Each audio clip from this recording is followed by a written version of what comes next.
Bonjour à tous, aujourd'hui grand classique vraiment, le nombre j, souvent appelé j, c'est ce moins 1/2 plus i racine de 3 sur 2. Alors évidemment dans l'exercice, quand on fait référence à j, il faut le redéfinir.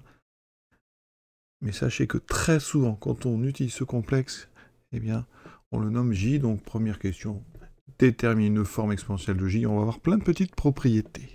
Première chose, on voit tout de suite que j, c'est un complexe de module 1, parce qu'un demi racine de 3 sur 2, dans les tables trigonométriques, ça va ensemble, bien sûr. Donc vous cherchez un réel θ dont le cosinus vaut moins 1/2, dont le sinus vaut racine de 3 sur 2. Déjà, si on fait un petit repère, on a un cosinus négatif, sinus positif, on est donc dans le cadran supérieur gauche. Dans une famille, les cosinus sont des 1/2 ou moins 1/2. On est donc ici sur la famille pi sur 3, on est à gauche en pi moins pi sur 3, c'est-à-dire 2pi sur 3. Ça veut dire que ici, c'est EI 2pi sur 3. Voilà donc la première question, presque à connaître par cœur d'ailleurs, mais je l'ai redémontré rapidement.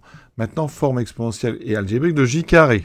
Tout d'abord, le groupe unitaire, donc l'ensemble des complexes de module 1, il est spécial, ce qu'on appelle par rapport à la multiplication, c'est un groupe, c'est-à-dire que c'est stable. Si vous multipliez des EIθ entre eux, EIθ fois EIθ, prime, c'est un EIθ plus θ prime. Si je prends θ prime de L, donc ça veut dire qu'ici, quand je mets j carré, j fois j, c'est forcément un EIθ de quelque. Donc voilà.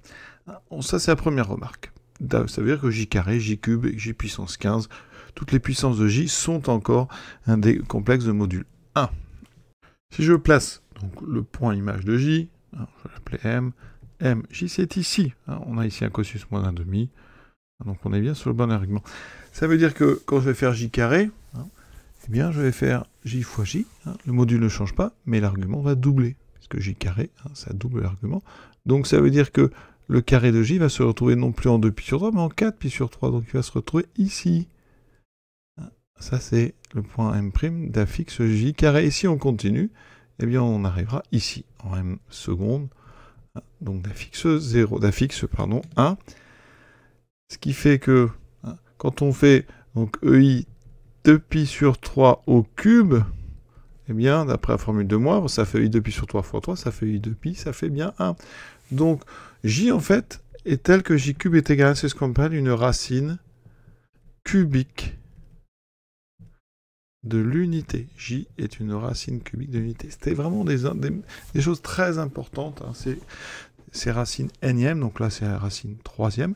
Et donc en fait, les trois points-là, bien leurs affixes sont les solutions de z cube égale 1. Si vous résolvez z cube égale 1, c'est un polynôme de degré 3, il y a trois solutions qui sont justement, donc j, ou alors, donc j'ai mis j, z égale j carré, ou la plus simple, racine cubique de 1, c'est 1. Voilà. Ça veut dire que cet exercice, il parle des racines cubiques de l'unité. Donc, forme exponentielle, alors j carré, qu'est-ce qui se passe? Donc on l'a dit, quand on met donc j carré, c'est donc EI 2pi sur 3 au carré, d'après la formule de Moivre, l'argument est multiplié par 2, le module étant 1, donc ça fait 2 fois 2, 4, on tombe sur 4pi sur 3. D'accord? C'est celui-ci. Et sa forme algébrique, donc si je regarde, ça fait cosinus 4pi sur 3, plus i sinus 4pi sur 3. Il se trouve que cos 4pi sur 3 a le même cosinus que 2pi sur 3, c'est-à-dire moins 1/2. Et le sinus de 4pi sur 3, il est négatif. On a en fait ici une conjugaison. Voilà, ça veut dire que j carré, c'est j bar. Voilà, quand vous mettez au carré, vous trouvez le conjugué. Ça, c'est très intéressant. Et il y a plein de choses comme ça sur ce j. Plein de petites propriétés qu'on peut redémontrer assez facilement. Troisième question, 1 plus j 2 égale à 0. Alors, il y a plein de façons de démontrer ça.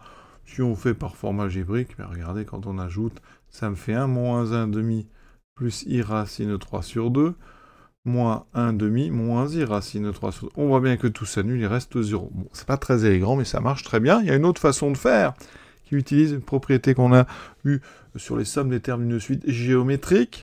Ici, je rappelle, la propriété, c'est que quel que soit q différent de 1, ça peut être un réel, un complexe, 1 plus q, etc. jusqu'à q puissance n.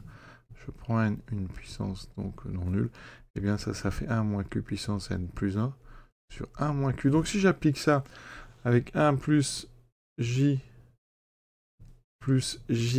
carré, j est différent de 1, donc je peux appliquer cette formule, ça me fait 1 moins j 2 plus 1, 3, sur 1 moins j.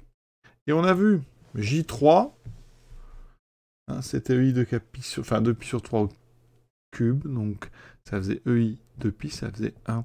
Donc ici en haut, vous avez 0 sur 1 moins j, donc ça donne 0. Et une autre façon de le voir, hein, et ça va être intéressant, parce que c'est des propriétés qu'on va retrouver sur les racines n-ième. Donc question C, vous voyez, deux façons vraiment différentes de faire ça. Autre petite remarque, on a vu que j carré était égal à j bar, donc j plus j bar est égal à 2 fois la partie réelle de j, c'est une propriété, la partie réelle de j c'est moins 1,5, donc ça fait 2 fois moins 1,5, ça fait moins 1. Si je mets le moins de l'autre côté, moins 1 en ajoutant 1 des deux côtés, ça fait j plus j bar plus 1 est donc égal à 0, comme j bar égale à j carré, on obtient ceci. Vous remettez un peu d'ordre et vous avez montré que 1 plus j2 était égal à 0. Question d'ordre. Alors j'ai dit tellement de choses qu'il y a beaucoup de choses qui ont déjà été dites. J bar, on l'a dit.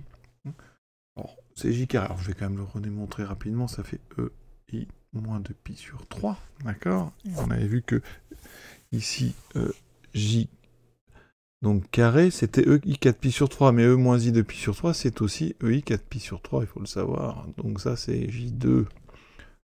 Ensuite, j3, je vous l'ai dit, c'est EI 2pi sur 3 qu'on met au cube, donc la formule de Moivre nous dit que ça fait EI 2pi, et donc ça fait 1.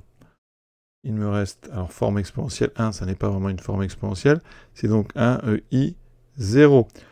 Pour ici, j bar, c'est donc EI 4pi sur 3, EI moins 2pi sur 3. Donc ça, c'est pas compliqué. J puissance 15, alors il suffit de voir que c'est J3 puissance 5. J3, je viens de montrer que ça faisait 1. 1 puissance 5, ça fait 1. Donc, alors là, c'est pas un θ, pardon, c'est un 0. Ça fait donc 1 EI 0, module 1, argument 0. Et voilà, et on a terminé ce petit exercice de présentation sur le nombre J qu'on va croiser souvent dans le monde des complexes. À très bientôt.